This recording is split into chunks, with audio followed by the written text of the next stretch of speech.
안녕하세요. 매주 토요일 오전 9시에 함께합니다. 여러분의 부동산 투자 길잡이가 되어드릴 부동산 로드맵 진행의 김민경입니다. 이번 주 부동산 이 사이트 접속하신 분 계신가요? 알림이 사이트 접속하신 분들 좀 깜짝 놀라셨을 것 같습니다. 이번 주 수요일 2026년도 어떻게 보면 이 공동주택 공시가격 열람이 시작이 됐는데 서울 평균이 무려 19% 역대 최대의 상승폭을 기록을 했다고 합니다. 정부가 현실화율을 동결했음에도 불구하고 시세 자체가 좀 오르다 보니까 어쩔 수 없이 사실상 이 보유세 폭탄이 현실화됐다는 비명이 곳곳에서 터져 나오기 시작을 했는데요. 내 집 하나 가진 게 전부인 은퇴 세대부터 영끌족까지 정말 세금 때문에 밤 못 이루는 이 잠이 시작이 된 것 같습니다. 하지만 위기 속에서도 기회는 있는 법입니다. 오늘은 여기에 대한 기회 하나하나 모색을 해보도록 하겠습니다. 자, 그러면 함께할 전문가님 화면을 통해서 먼저 만나보도록 하겠습니다.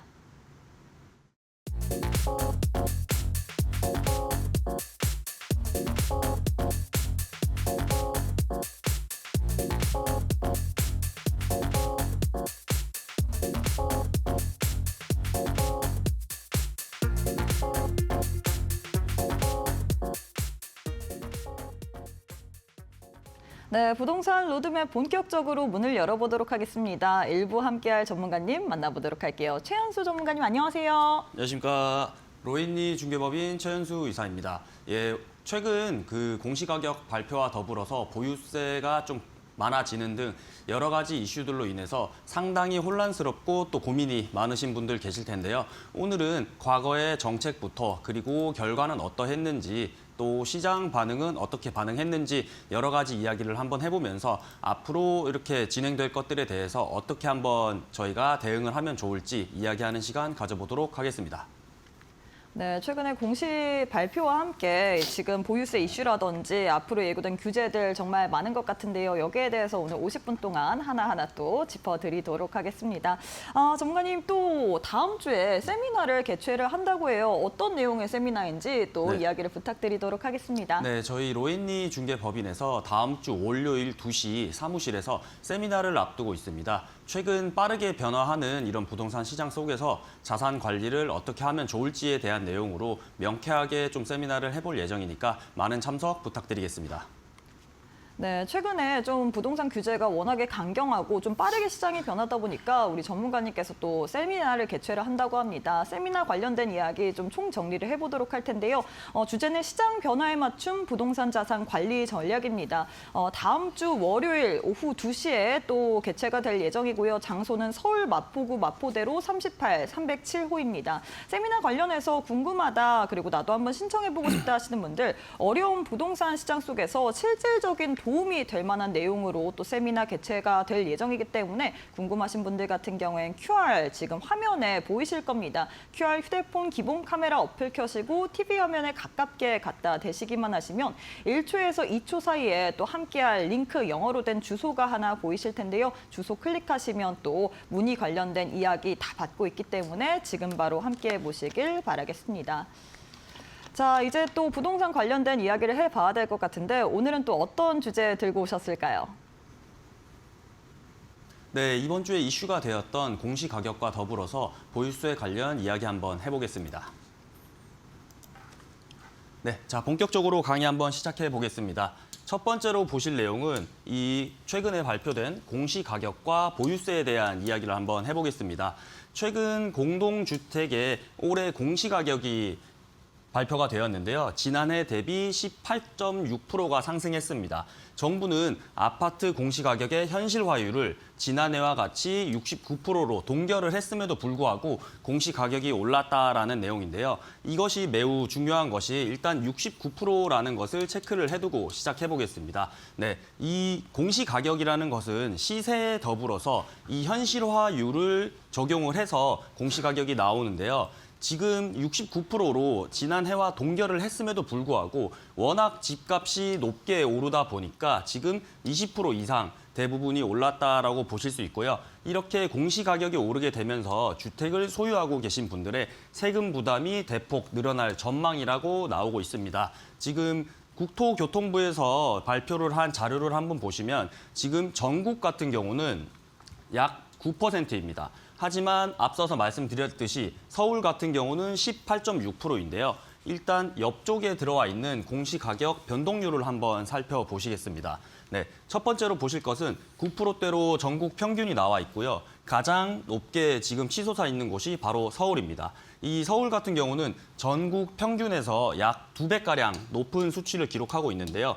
이렇게 양극화가 시작이 됐다라고 보실 수도 있고 이 서울 집값이 그만큼 좀 많이 상승을 했다라고 보실 수도 있습니다. 나머지 전국 비율을 보시면 소폭 상승한 곳도 있고 약간 좀 점진적으로 상승한 곳도 있지만 또 마이너스로 떨어진 곳도 있기 때문에 더욱더 전국에서는 모두를 다 서울 부동산을 주목하시는 이유가 아닐까 싶고요.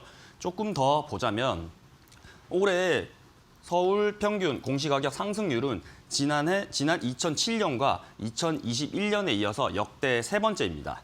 역대 세 번째로 높게 지금 공시가격이 급등을 한 것인데요. 하지만 2007년과 21년과의 좀 차이를 보자면 2007년과 21년 같은 경우는 현실화율을 조절을 했기 때문에 가격이 올랐다라고 보실 수 있고요. 올해 같은 경우는 69%로 지난해와 동결을 했음에도 주택가격 상승으로 인해서 공시가격이 높은 상승세를 기록을 했다라고 보실 수 있습니다. 조금 더 세부적으로 보자면 서울 내에서는 강남 3구와 한강 벨트를 중심으로 공시가격이 많이 뛰었다라는 기사 내용인데요.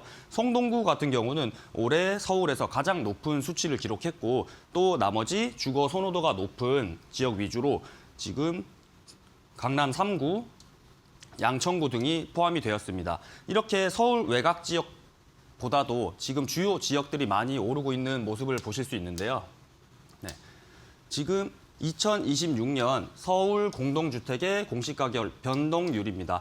구별로 지금 한번 집계가 되어 있는 자료인데요. 첫 번째로 저희가 볼 것은 강남 3구입니다. 강남 3구 같은 경우는 20%를 훌쩍 넘는 수치를 기록을 하고 있고 또 두 번째로 볼 라인은 바로 이 한강변을 따라서 들어오고 있는 마포구와 용산구, 성동구 그리고 또 광진구를 주목해 보셔야 합니다. 이쪽도 지금 20%를 훌쩍 넘게 붉은 색깔로 기록을 하고 있고 또 특이한 점이 양천구를 한번 보시면 24%를 기록하고 있습니다. 이 이야기가 무엇이냐면 강남 3구 같은 경우는 워낙 주목도가 높았고 가격 상승이 높은 곳이기 때문에 이렇게 다들 높다라고 인지를 하실 텐데요. 지금 한강벨트를 따라서 아파트 가격 상승에 따라서 굉장히 높은 수치를 기록하고 있다. 또 그 가운데 주거 선호도가 높은 양천구, 아마 목동일 겁니다. 목동을 중심으로 가격 상승폭이 좀 컸다라고 보실 수 있습니다. 네, 이런 가운데 주요 단지 공시가격 변동률과 보유세액을 한번 추정하는 자료를 보시겠습니다. 네, 이 반포를 대표하는 레미안 원베일리 사례를 한번 들고 나와 봤는데요. 25년 같은 경우는 공시가격이 34억이었습니다. 하지만 26년 같은 경우는 33% 상승을 해서 45억 정도로 지금 나와 있는데요.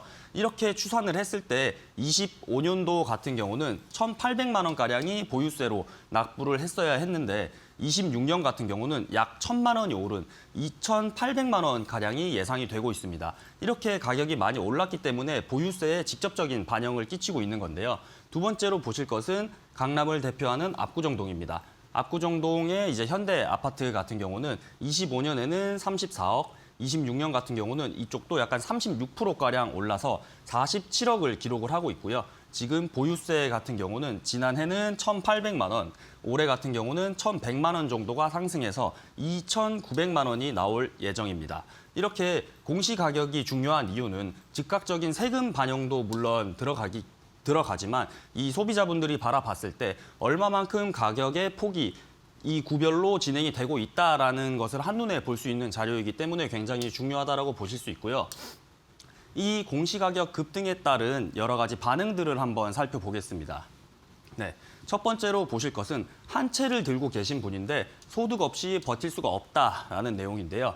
일단은 12억 초과 구간에서는 종부세 같은 경우는 과표 상한을 적용하지 않습니다. 그렇기 때문에 상승한 공시가격이 세금에 직접적인 반영을 끼치는 건데요.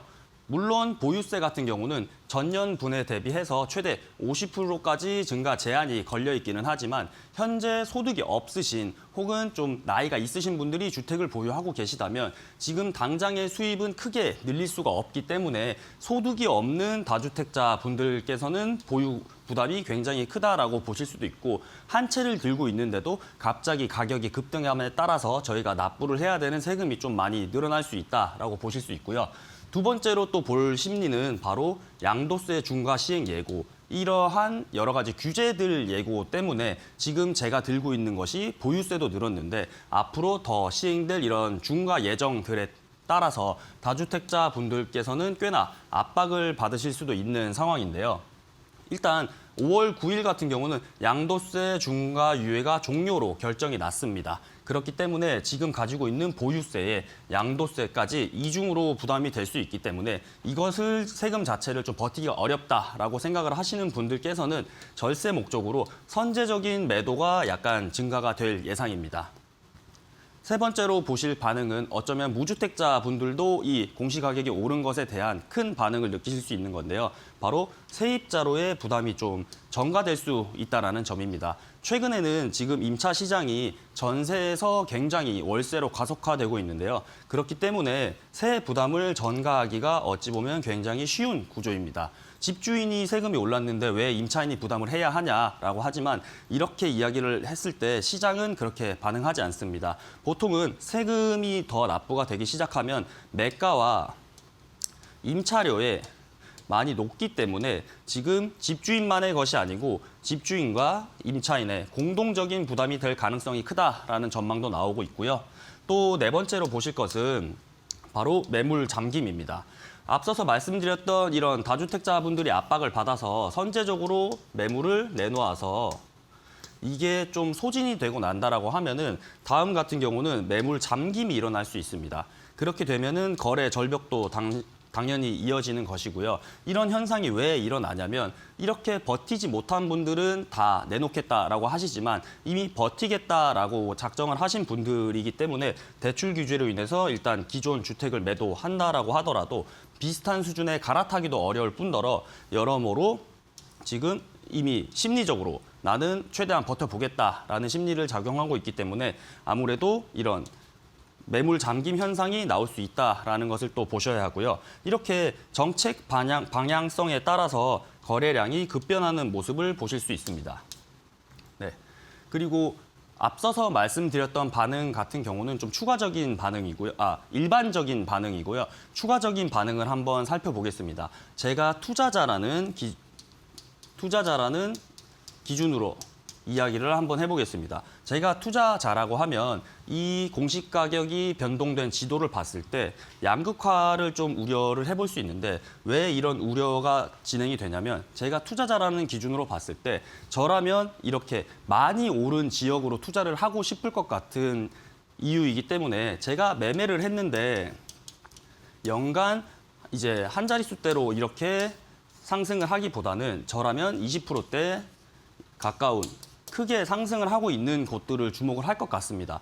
그렇기 때문에 이렇게 지금 보시듯이 양극화가 진행될 가능성이 크고요. 두 번째로는 매매 심리가 자극이 될 수 있습니다. 이 공시가격 급등으로 변동이 된 것을 바로 눈으로 보니 쉽게 얘기해서 앞서서 현실화율을 동결을 했음에도 불구하고 공시가격이 올랐다는 것은 집값이 상당히 많이 상승을 하고 있다라는 이야기도 되거든요. 그렇기 때문에 지금 강남, 서초, 송파, 그리고 한강변을 따라서 마포, 용산, 성동, 광진 이렇게는 굉장히 매매 심리가 자극될 수 있습니다. 이미 많이 오르고 있는 상승장이라는 인식을 받을 수 있고 세 번째로 보실 것은 바로 우리나라만의 좀 특별한 주택가격 민감도를 한번 살펴보실 텐데요.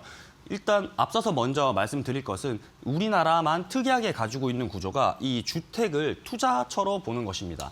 이 투자처로 보기 때문에 단순히 내가 거주하기 좋고 내가 좋은 인프라를 누리고 직장과 가깝고 이런 것들에 더불어서 투자 형태로 진행이 되고 있다는 것인데요. 그게 바로 집 자체를 자산으로 보기 때문이고 우리나라 같은 경우는 특이하게 전 세계적으로도 지금 공시를 하고 있습니다. 공시를 하고 있고 이런 주택 가격과 주택 변동에 대한 자료를 계속해서 내고 있는 나라이기 때문에 지금 예를 들어서 코인 같은 경우를 들어보자면 사람들의 심리 밖에서 이야기가 많이 들리지 않으면 투자를 하지 않습니다. 하지만 기사가 많이 나오고 보도자료가 나오게 되면서 이런 공시가 이루어지게 되면 많은 분들이 관심을 가지게 되고 이렇게 우리나라만의 주택 가격의 민감도를 살펴보실 수 있습니다.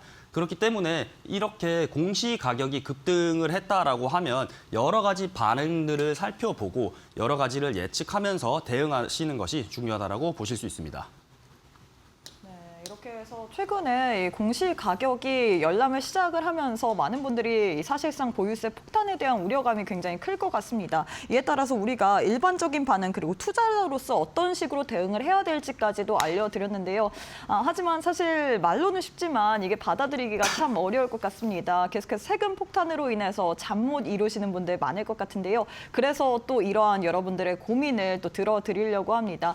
나는 부동산 관련해서 너무나도 궁금증이 많은데 어디 물어볼 데가 없다 하시는 분들 오늘 또 공간 마련해 놨기 때문에 많이 참여해 보시길 바라겠는데요. 휴대폰 기본 카메라 어플 켜시고 TV 화면에 가깝게 지금 QR코드 하나 보이시죠? 갖다 대시기만 하시면 바로 입장 가능하고요. 이 방법이 좀 어렵다 싶으신 분들 100원의 유료 문자 샵 3772번으로 부동산 세 글자 보내주시면 또 질문 남길 수 있기 때문에 많이들 신청하셔서 여러분들의 궁금증까지도 체크해 보시길 바라겠습니다. 뿐만 아니라 세미나까지 또 다음 주 월요일에 또 개최가 될 예정입니다. 부동산 관련해서 알차게 어떤 식으로 우리가 대응 전략을 세워야 될지 여기에 대한 소개를 해드린다라고 했기 때문에 나도 부동산 세미나까지 신청을 해보고 싶다 하시는 분들 세미나 신청 가능한 방법까지도 소개를 해드리도록 하겠습니다. 시장 변화에 맞춘 부동산 자산관리 전략이라는 주제로 또 개최가 될 예정이기 때문에 다음 주 월요일 오후 2시 나도 참여해보고 싶다 하시는 분들 문의 같은 경우에 QR 화면에 보이시죠? QR 스캔하시면 바로 또 문의 가능한 그런 링크 올려드릴 예정이기 때문에 많이들 참여하셔서 부동산 규제 관련된 이야기들 여러분들 다 같이 한번 이해해 보시길 바라겠습니다. 자, 이제 또 우리 또 준비한 내용을 해봐야 될 것 같은데요. 부동산 정책이 너무 확확 변하기 때문에 여기에 대한 이야기를 좀 해봐야 될 것 같습니다. 정책과 시장 어떤 식으로 우리가 대응을 해야 될까요? 네, 오늘은 이 부동산에서 지금 굉장히 많은 정책들과 정책 예고하면서 지금 진행이 되고 있는데 이러한 정책들이 시장에서 어떻게 반응을 했는지 또 이런 시장의 반응들은 정책에서 이제 원하는 대로 흘러갔는지를 한번 살펴보실 텐데요. 최근 이렇게 대통령을 필두로 여러 가지 워딩들을 쏟아내면서 다주택자를 압박하고 계시고 또 규제들을 예고하면서 부동산 시장을 한번 잡겠다라는 행동이 이어지고 있는데요. 저희는 일단 그 전에 사례들을 한번 살펴보면서 어떻게 대응을 해야 할지 그리고 시장의 반응들은 어떠한지 한번 살펴보겠습니다. 이 첫 번째로 보시는 그래프 같은 경우는 바로 매매가입니다. 매매가로 보시면 되고요. 두 번째로 보실 그래프는 거래량입니다. 거래량으로 보시고 이렇게 그래프를 보실 때 완만하게 떨어지는 구간이 있는 반면 또 가파르게 상승하는 구간도 존재하고요. 또 가파르게 떨어지는 구간도 있고 완만하게 상승기를 맞이하는 구간도 있습니다. 이런 매매 가격 자체는 이렇게 등락이 큰 제가 준비한 자료는 최근 10년 자료입니다. 2015년부터 25년까지를 집계한 자료이고요. 이렇게 큰 폭으로 왜 떨어졌는지 또 완만할 때는 어떻게 행동을 했어야 했는지를 한번 살펴볼 예정이고요. 두 번째로 보실 그래프는 이 거래량인데 거래량도 비슷합니다. 거래량도 비슷하고 이렇게 상승기를 그리는 구간이 있고 또 이렇게 하락기를 겪는 구간도 존재하기 때문에 이러한 전체적인 이 정책에서 어떻게 시장이 반응을 했는지 한번 살펴보는 시간 갖도록 하겠습니다. 네. 먼저 보실 시장은 2015년 시장입니다. 2015년 같은 경우는 시장이 상승기를 맞이하기 시작합니다. 그래서 상승기의 시작이라고 보시면 되고요. 주요 정책 내용을 한번 살펴보자면 규제 완화가 들어갔습니다. 규제 완화가 들어갔기 때문에 대표적으로 이 LTV, DTI 완화가 있을 것이고 이것은 바로 거래 활성화 정책으로 결과를 먼저 살펴보자면 거래량이 증가했고 가격 상승이 시작됐습니다. 그렇게 나라에서 정책을 세워서 상승기를 맞이한 건데요. 다음으로 보실 것은 2016년입니다. 2016년 같은 경우는 상승이 지속되고 있다라고 보실 수 있는데요. 첫 번째로 주요 정책 내용을 보시면 공급 확대 중심으로 이루어졌고 정책 금융도 확대가 됐습니다. 그리고 분양 시장도 활성화를 맞이했는데 이때는 정책적으로 대표적으로 이제 보금자리론 같은 것들을 적용을 해서 시장의 활기를 조금 더 불어일으키는 역할을 했었는데요. 이 결과를 보자면 상승 초입 구간과 안정 구간으로 보실 수 있습니다. 이렇게 진행이 계속되다가 2017년을 한번 보시겠습니다. 2017년 같은 경우는 상승이 가속하게 되고 급등하게 됩니다. 이때의 주요 정책 내용을 한번 살펴보면 대출 규제가 강화되기 시작합니다. 이 급등을 막고 상승 가속화를 조금 저지하겠다라는 의도로 볼 수 있는데요. 그리고 투기 지역을 지정을 했고 양도세를 강화를 했습니다. 결과를 한번 살펴보면 강한 규제가 시작됐지만 상승은 지속되었다라고 보실 수 있고요. 또 중요한 2018년을 한번 보시겠습니다. 2018년 같은 경우는 1차 피크라고 제가 기록을 해두었는데요. 강력한 규제가 시작되기 시작합니다. 종부세를 강화하고 대출 규제를 강화하기 시작하고 다만 이렇게 규제뿐 아니라 시장을 잡기 위해서 공급도 계획을 했었는데요. 하지만 이 결과를 바라보자면 거래는 줄어들고 가격은 계속해서 상승을 했습니다. 이 이야기가 무엇이냐면 이 규제보다 수요에 대한 욕구가 더 크기 때문에 규제를 통해서 시장을 잡지 못했다라는 이야기인데요. 이런 가운데 2019년을 한번 보시겠습니다.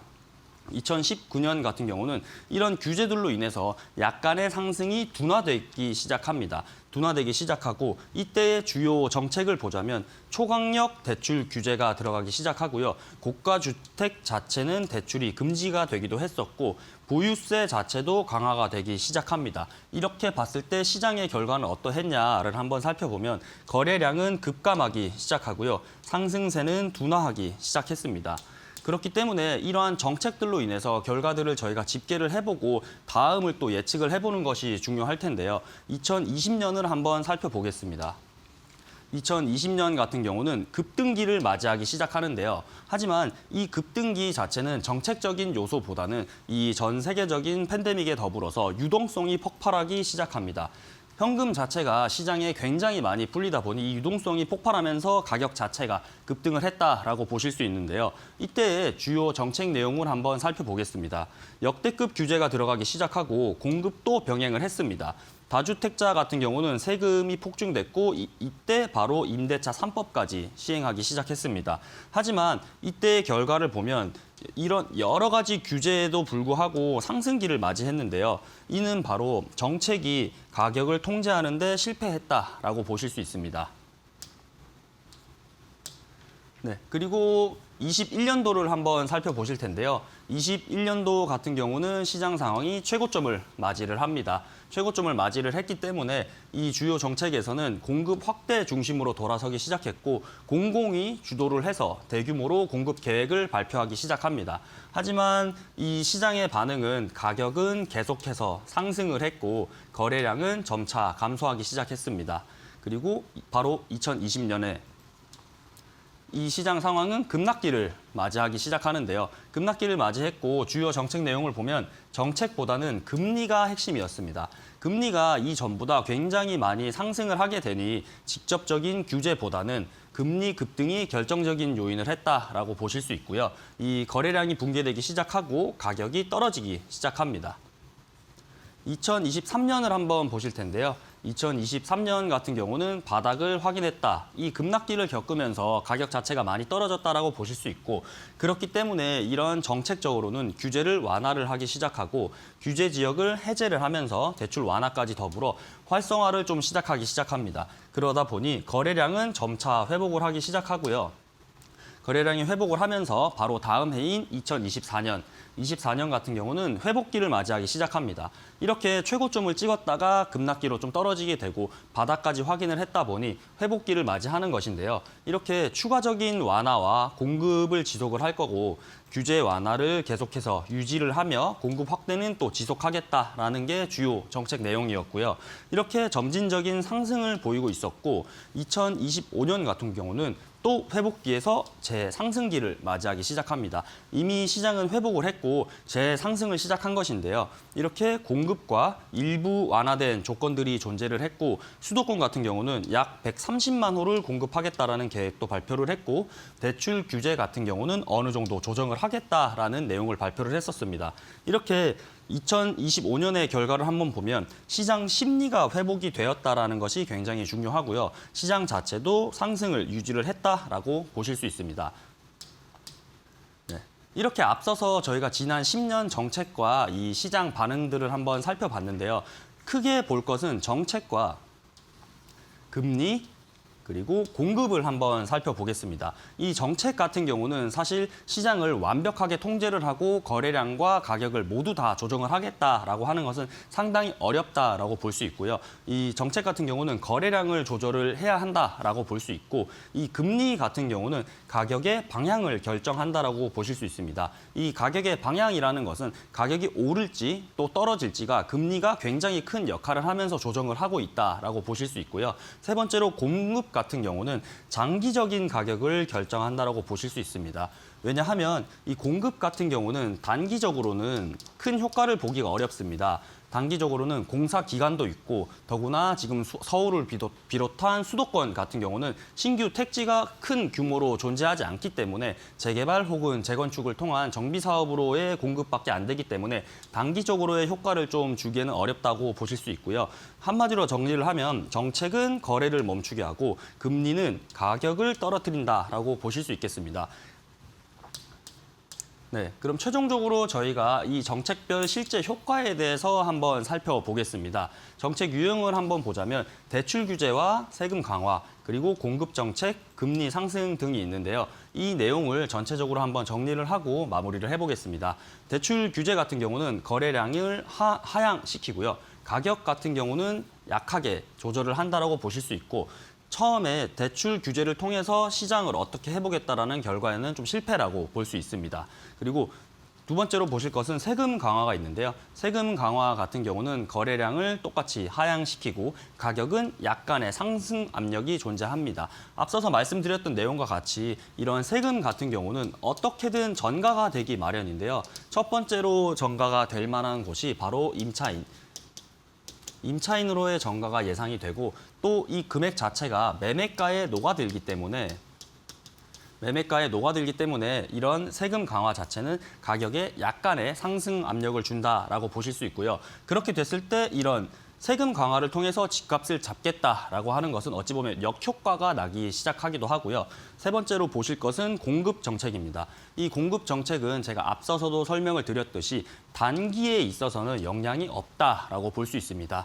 단기간에 공급을 할 수 있는 것 자체가 물리적으로 어렵다 보니 단기적으로는 거래량에 지금 영향을 주기 어렵다라고 볼 수 있고 동시에 가격 자체도 약하게 적용이 된다라고 보실 수 있습니다. 네, 그리고 이 결과 자체는 실패를 했다라고 보실 수 있고요.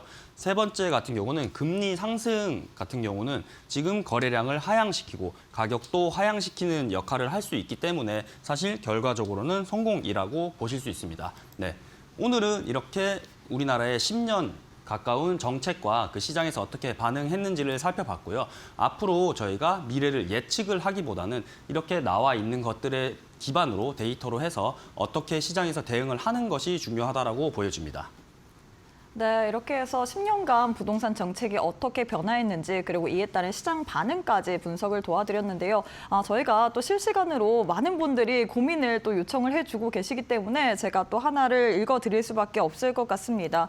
일단 고민 경기도에 전세로 거주 중이고 직장 강남이어서 서울로 진입하고 싶은데 지금은 전세금 3억에 현금 4억에서 5억 정도 준비 중인데 전문가님 의견을 짚고 싶습니다라고 이야기를 했습니다. 서울로 진입을 하게 된다면 어느 지역에 어느 가격대일지 좀 간략하게라도 부탁을 드려야 될 것 같아요. 상담 도와주시죠.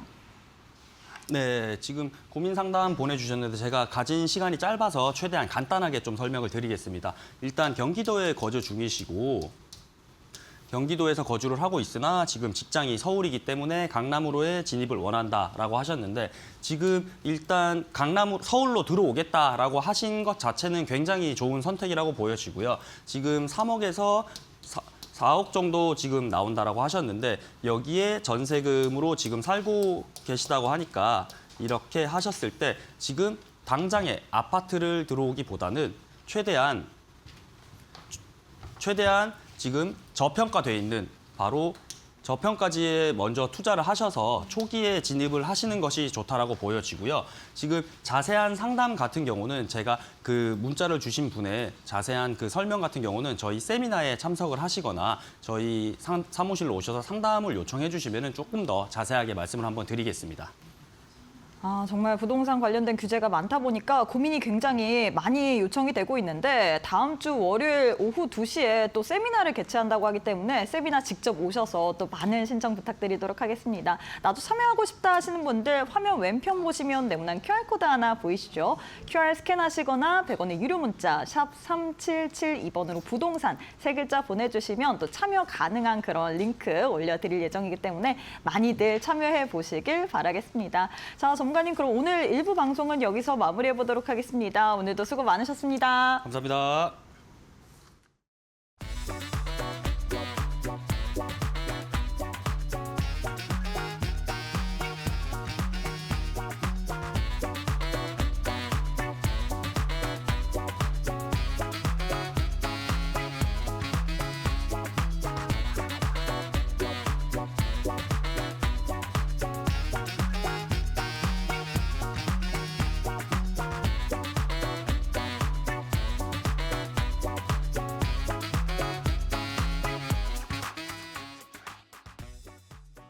네, 정부가 계속해서 좀 부동산 시장을 옥죄다 보니까 많은 분들이 참 잠을 잘 때도 세금으로 인해서 참 계속해서 고민이 많아질 것 같습니다. 그래서 오늘 또 방송 도중에만 여러분들과 함께 실시간으로 어떤 고민을 또 이야기를 해야 될지 이런 부분을 좀 담아드리려고 하는데요. 나는 어디에 좀 속 풀어볼 데가 없다 하시는 분들 많이들 신청하셔서 우리 전문가님과 함께 고민 관련된 이야기들 해보시길 바라겠습니다. 2가지의 방법 준비가 되어 있습니다. 화면 왼편 보시면 네모난 QR코드 하나 보이시죠? 휴대폰 기본 카메라 어플 켜시고 TV 화면에 가깝게 1초에서 2초 정도 기다리시면 함께할 수 있는 링크, 영어로 된 주소가 보이실 텐데요. 영어로 된 주소 클릭하시고 또 많이들 고민 상담 신청해 보시길 바라겠습니다. 좀 어렵다 싶으신 분들 문자를 통해서도 가능하십니다. 100원의 유료 문자 샵 3772번으로 부동산 3글자 보내주시면 또 신청 가능한 링크 올려드릴 예정이기 때문에 많이들 참여하셔서 여러분들의 이 답답한 고민들 많이 한번 해결해 보시길 바라겠습니다. 자, 그러면 저희는 2부에서 함께할 전문가님 화면을 통해서 먼저 만나보도록 하겠습니다.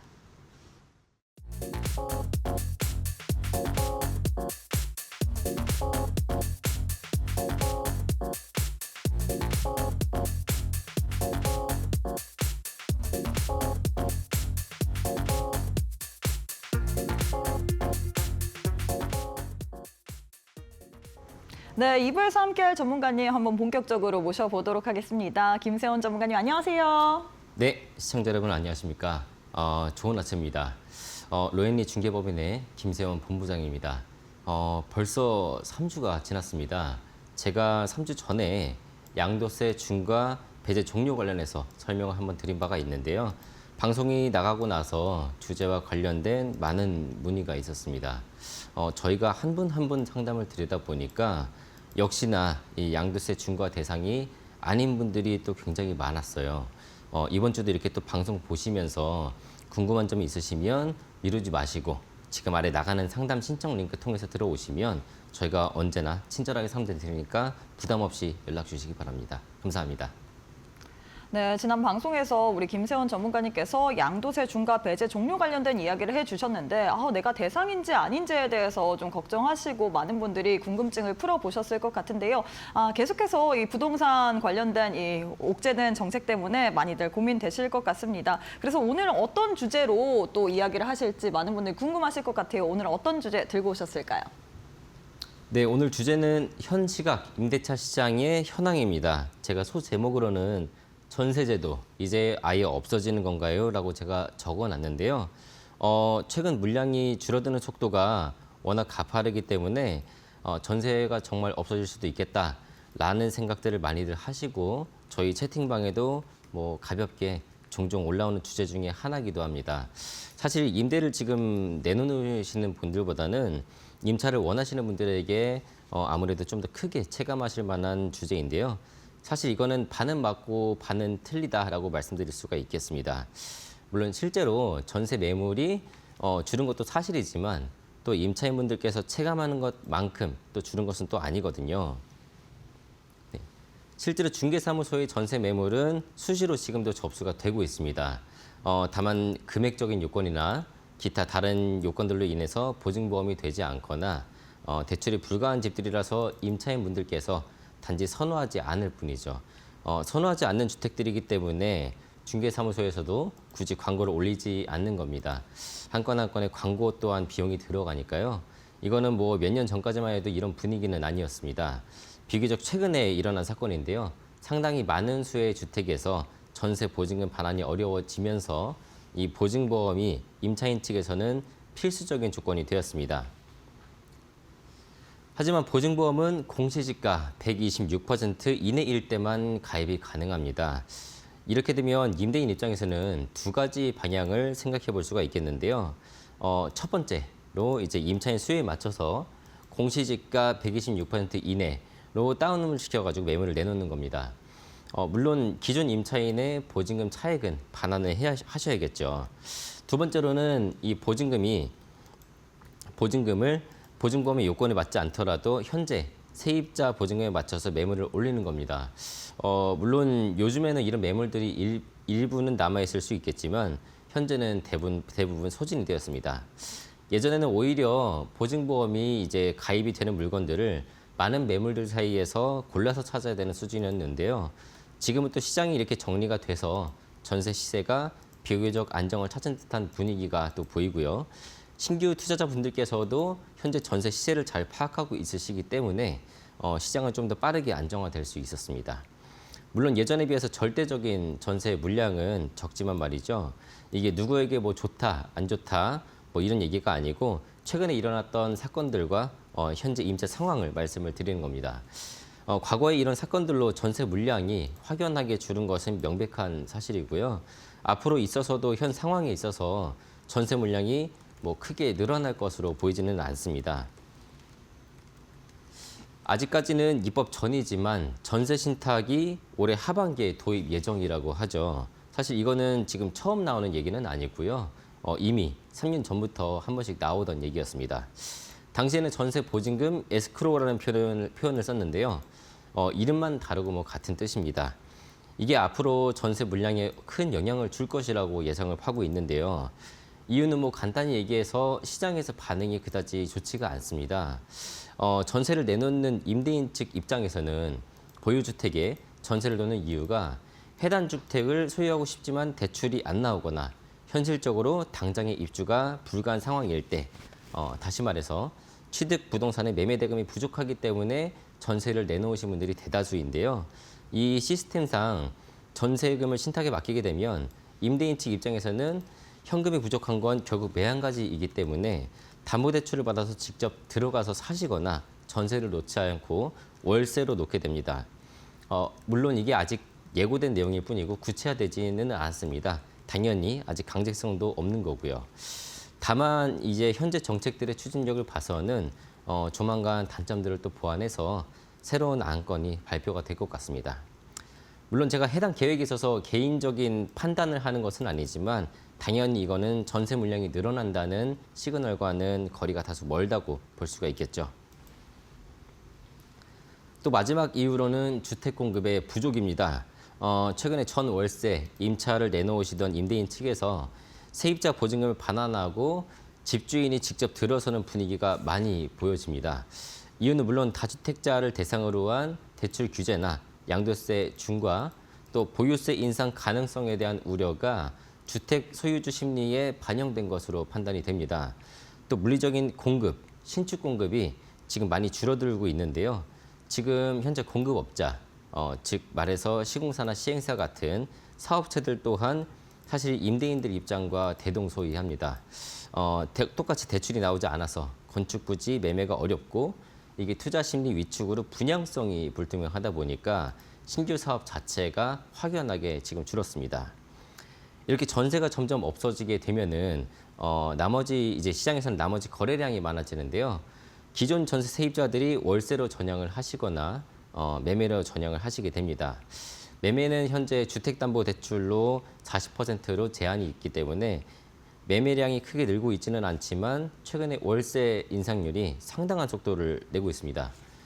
단순히 이런 신호만으로 극단적으로 전세가 뭐 없어질 것이다 라는 판단은 할 수가 없지만 최근 몇 년간 부동산 시장에서 이 전세가 차지하는 거래 비중이 확연하게 줄은 것은 사실입니다.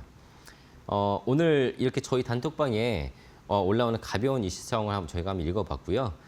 지금 시청자분들께서도 영상 아래 링크에 채팅방에 들어오셔가지고 궁금하신 점이나 또 같이 재미있게 의견도 나누실 수 있으니까 많은 참여 한번 부탁드리겠습니다. 네, 오늘 또 전세제도 어떻게 달라지는가에 대해서 이야기를 했습니다. 최근 몇 년간 부동산 시장을 보자면 전세가 차지하는 이 거래 비중이 확 줄은 게 마련입니다. 그렇기 때문에 많은 분들이 여기에 대해서 어떻게 생각을 해야 될지 나는 매달 꼬박꼬박 월세를 내는 게 좀 버거운데 싶으신 분들도 계실 것 같아요. 이런 식으로 여러분들의 고민을 또 우리 전문가님께서 직접 해소를 해드릴 예정이기 때문에 나도 부동산 관련해서 너무나도 머리가 복잡하지만 어디 하소연할 데가 없다 하시는 분들도 오셔서 많은 질문 부탁드리도록 하겠습니다. 질문 남길 수 있는 방법 소개를 해드리도록 할게요. 지금 화면 왼편 보시면 네모난 QR코드 하나 보이실 겁니다. 휴대폰 기본 카메라 어플 켜시고 TV 화면에 가깝게 갖다 대시기만 하시면 1초에서 2초 후에 또 영어로 된 주소가 하나 보이실 텐데요. 손가락으로 꾹 누르시면 바로 질문 남길 수 있기 때문에 많이들 또 신청을 해보시길 바라겠습니다. 이 방법 이외에도 문자도 가능하십니다. 100원의 유료 문자 샵 3772번으로 부동산 3글자 보내주시면 역시나 동일하게 또 질문 신청 가능한 링크 올려드릴 예정이기 때문에 둘 중에 편하신 방법으로 입장하셔서 또 우리 전문가님과 함께 부동산 관련된 고민들 많이 남겨주시길 바라겠습니다. 자, 전문가님 사실 저희 방송의 코너 속의 코너 부동산 고민 상담소 굉장히 뜨거운 것 같습니다. 앞서서도 많은 분들이 계속해서 질문을 남겨주고 계시는데 또 뜨거운 질문 제가 하나 또 읽어드리도록 할게요.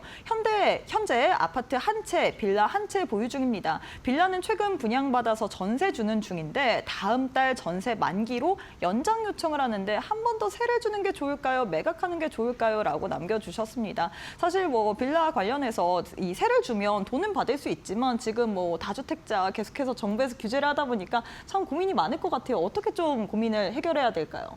네, 여기 상세 질문에 또 나와 있는 게 목동 염창역 인근에 이제 문의를 주셨네요. 건축 연장 2년차 신축이고요. 아파트는 실거주 중이시라고 하셨고 이게 뭐 굉장히 우리나라에서는 보편적인 거주 형태라고 보시면 되거든요. 먼저 답변을 바로 드리자면 현금이 급하게 가용하시려면 뭐 당연히 매각하는 게 맞겠습니다만 저는 급한 용도가 아니시라면 조금 더 보유하시고 좀 기다려 보시는 것도 좋을 것 같아요. 여러 가지 이유를 생각해 봤는데요. 일단 크게 세 가지로 추려봤습니다. 현재 첫 번째로 전세 매물이 아까 말씀드렸던 것처럼 굉장히 부족한 상황입니다. 물론 중개사무소에 의뢰 자체가 들어오는 것도 많겠지만 실제로 세입자분들께서 선호하는 물건들은 최근에 많이 감소했습니다. 특히 구체적으로는 보증보험 가입 여부나 대출 가능 여부가 추가되면서 매물의 예전에 비해서는 상대적으로 많이 부족해졌습니다. 이게 왜 기다려봐도 좋겠다라고 얘기를 하는 내용이냐면요.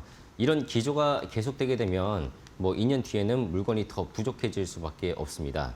지금 당장에는 비슷한 임대료로 뭐 급하게 맞추셔야 되기 때문에 뭐 당장에는 큰 의미가 없겠지만 2년 뒤에 전세 물건이 부족해지면 뭐 전세가가 더 올라갈 수도 있고 시세 차익 또한 노려볼 수 있지 않나라고 생각을 합니다. 두 번째로는 현재 공급이 상당히 부족한 상황입니다. 착공계 현황을 보시면 확연히 많이 떨어져 있는데요. 쉽게 말해서 지금 부동산 시장의 전체적인 흐름을 보셔야 됩니다. 이미 집계가 완료된 이 통계를 보시면 남들보다 걸음이 늦어질 수밖에 없는데요.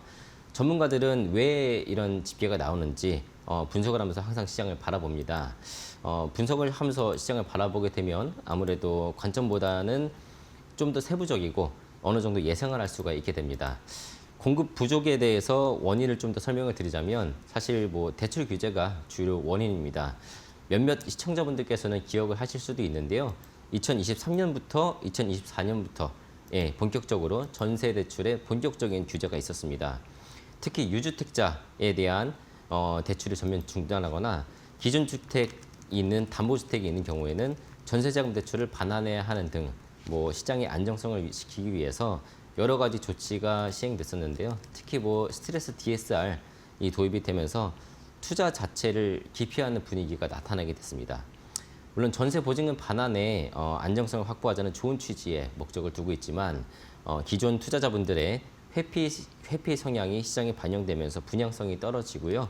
시공사나 시행사, 즉 공급업자 측에서 이 신축 사업을 보류하게 되면서 착공률이 현저하게 떨어지게 됐습니다. 또 마지막으로는 부동산 금융제도가 확연히 개편됐습니다. 간혹 저희 손님 중에서도 외국에서 좀 오래 사시다 오신 분들이 종종 오시는데 오시면 현재 부동산을 보시면서 좀 다 무슨 다른 나라를 보는 것 같다라는 말씀도 하시는데요. 일단 앞서 말씀드린 것처럼 전세 대출이 강화되면서 금융권 측에서도 보증보험이 가입이 안 되는 주택은 전세 대출이 안 나오거나 다른 보증보험을 통해서만 대출이 가능해졌습니다. 은행에서는 예전처럼 대출 대상 물건만 보지 않는다는 뜻인데요. 이런 문제들로 인해서 기존 임차인분들께서 원하시는 가격대, 구체적으로 보증보험 가입이 가능한 보수적인 그런 가격대 물건들이겠죠. 현재 임차인들이 원활하게 이제 흘러가지는 않고 있어요, 분위기가. 물론 임대인 측에서 원하는 가격대에 전세 임대 의뢰를 못 하시는 건 아니지만 예전과는 다르게 임차 문의가 확실하게 적고 계약 성사까지의 시기가 굉장히 길어졌어요. 그리고 좀 더 큰 틀로 보자면 이 공급업자 측에서 뭐 공급자 대출, 프로젝트 파이낸싱이라고 하죠. 이런 게 예전에는 이제 뭐 원활하게 잘 나왔지만 요즘에는 정말 상황에 따라서 100% 현금으로 사업 부지를 구매해야 됩니다.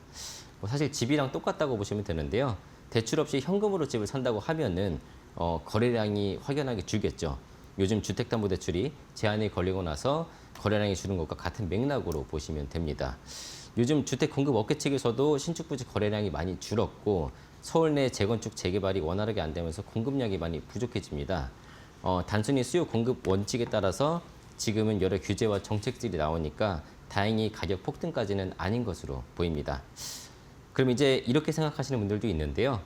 금융권에서 공급업자들에게 대출을 해주면 공급도 잘 되고 집값이 안정화되는 것이 아니냐 뭐 하실 수도 있는데요. 사실 그거는 간단히 얘기해서 금융권이 판단을 하는 겁니다.